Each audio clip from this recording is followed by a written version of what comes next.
Israeli forces experienced their deadliest day since the commencement of the ground offensive against Hamas in Gaza, losing 24 soldiers, the majority in a single incident. During house clearing operations in central Gaza, 2 buildings exploded and collapsed, resulting in the deaths of 21 soldiers.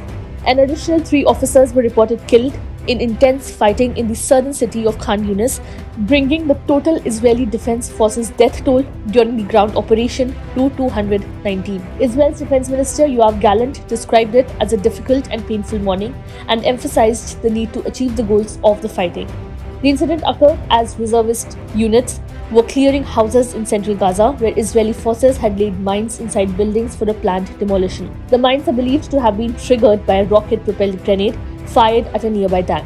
The IDF's ongoing campaign aims to dismantle Hamas as a fighting and governing force, with the group's senior leadership still intact and over 130 Israeli hostages in captivity. The situation has led to warnings from international aid groups about a humanitarian disaster in Gaza, where a significant number of residents have been displaced and large areas have been reduced to rubble.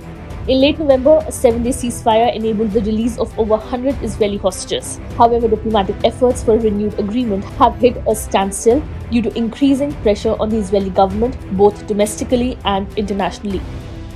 Prime Minister Benjamin Netanyahu, despite mounting pleas from the families of remaining hostages, has firmly rejected the idea of halting the war. Notably, influential figures within Israel, including senior opposition lawmakers, media personalities, and some members of Netanyahu's war cabinet, have suggested prioritizing the safe return of hostages over other war objectives, such as defeating Hamas. During a recent meeting with the families of hostages, Netanyahu disputed claims of any genuine proposals from Hamas, stating that the group was demanding Israel to end the war, withdrawing its forces, release members of the Nukba unit responsible for the October 7 attack, and leave Hamas in power. He emphasized that agreeing to these terms would render the sacrifices of Israeli soldiers in vain.